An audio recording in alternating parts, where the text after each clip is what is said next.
Hi అండి, నమస్తే. ఈరోజు వీడియోలో మనం బీరకాయ తొక్కులతో తయారు చేసుకుని పచ్చడి తయారు చేసుకుందామండి.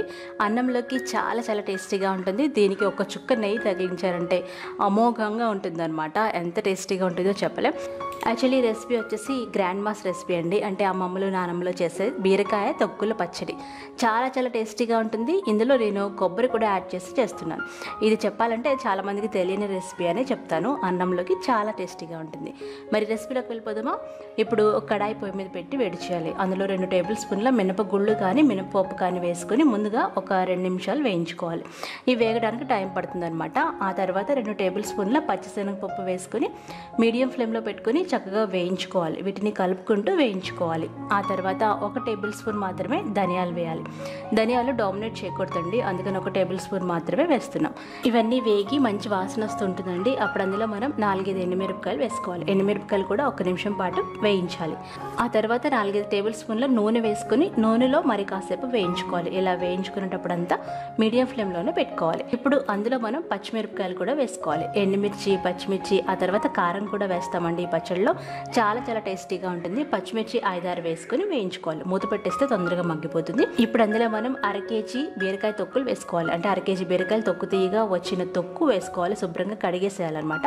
ఈ బీరకాయల తొక్కులు మరీ ముదిరిపోయింది కాకుండా మరీ లేతది కాకుండా మీడియంగా ఉన్న బీరకాయలు వేసుకుంటే చాలా బాగుంటుంది.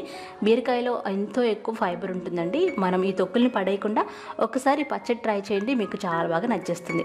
అందులో 5-6 రెబ్బల వెల్లుల్లిపాయలు వేసుకోవాలి. వెల్లుల్లిపాయలు వేసి ఆ తర్వాత ఒక చిన్న నిమ్మకాయ సైజ్ అంతా చింతపండు వేసుకోవాలి. చింతపండు మరీ ఎక్కువ వేయకూడదండి. జస్ట్ ఒక 5-6 రెక్కలు, 1 టీ స్పూన్ జీలకర్ర వేసేసి మనం లో ఫ్లేమ్లో పెట్టుకొని మనం చక్కగా దోరగా వేయించుకోవాలన్నమాట. ఇప్పుడు మూత పెట్టేసి మగ్గించుకోవాలండి. మగ్గించుకుంటే మనకి బీరకాయ తొక్కులు అనేవి ఉడుకుతాయి అనమాట. అంటే మెత్తగా అవ్వాలి. మనకి కావాలనుకుంటే కొంచెం నూనె కూడా వేసుకోవచ్చు, లేదంటే మీరు లో ఫ్లేమ్లో పెట్టుకుని మూత పెట్టేసి మగ్గించుకోవచ్చు. ఆ తర్వాత అరచిప్ప కొబ్బరి ముక్కలు వేసుకోవాలి. పచ్చి కొబ్బరి వేయాలండి, అరచిప్ప వేసుకోండి. కావాలనుకుంటే ఒక కొబ్బరికాయ మొత్తం కూడా వేసుకోవచ్చు. ఇక్కడ నేను అరచిప్ప పచ్చి కొబ్బరి ముక్కలు వేసి వీటిని కూడా ఒక 2 నిమిషాలు మీడియం ఫ్లేమ్లో వేయిస్తున్నాను. వీటిని కూడా వేయిస్తే టేస్ట్ చాలా బాగుంటుంది. అందులో 1/2 టీ స్పూన్ కారం వేసుకోండి. కారం కూడా వేసి ఒక్కసారి చేయండి, మీరు ఎప్పుడు చేస్తూనే ఉంటారు ఈ చట్నీ, అంత టేస్టీగా ఉంటుందన్నమాట. ఇలా మీరు ఒక 5-10 నిమిషాలు మీడియం ఫ్లేమ్లో పెట్టుకొని బీరకాయ తొక్కులు కొంచెం మగ్గేంత వరకు మగ్గించుకొని చల్లారబెట్టుకోవాలి.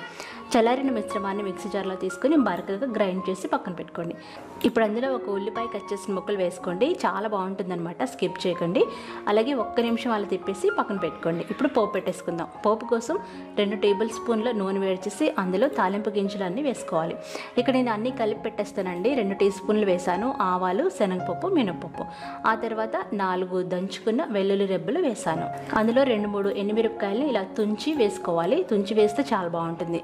ఇప్పుడు అందులో 1/2 టీ స్పూన్ జీలకర్ర, 2 రెబ్బల కరివేపాకు వేసాను. ఇవన్నీ వేసి బాగా కలపాలన్నమాట. ఆఖరిగా కొంచెం ఇంగువ వేసుకోవాలి. ఇంగువ వేసి ఈ పోపు వేగిన తర్వాత వేగిన పోపుని పచ్చళ్ళలో వేసి కలిపేసుకోవడమే. ఉల్లిపాయలు వేసాం కాబట్టి మరీ పేస్ట్ లాగా గ్రైండ్ చేయకూడదు అనమాట. మనం కచ్చపచ్చగా గ్రైండ్ చేసి పక్కన పెట్టుకోవాలి. మనం వేయించుకున్న పోపుని పచ్చళ్ళలో వేసేసి కలుపుకోండి. అన్నంతో తినండి, సూపర్ టేస్టీగా ఉంటుంది. ఇందులో కొంచెం నెయ్యి వేసుకోండి, చాలా చాలా అదిరిపోతుంది. అంతేకాకుండా ఈ పచ్చడి మనం ఫ్రిడ్జ్లో పెట్టుకుంటే 4-5 రోజుల వరకు కూడా నిల్వ ఉంటుంది. ఎంత రుచిగా ఉండే బీరకాయ తొక్కుల పచ్చడి మీరు ట్రై చేసి ఫీడ్బ్యాక్ పంపించండి. ఈ వీడియో నచ్చితే లైక్ చేయండి, షేర్ చేయండి, సబ్స్క్రైబ్ చేసుకొని బెల్ బటన్ ఆన్ చేసి పెట్టుకోండి. బాయ్.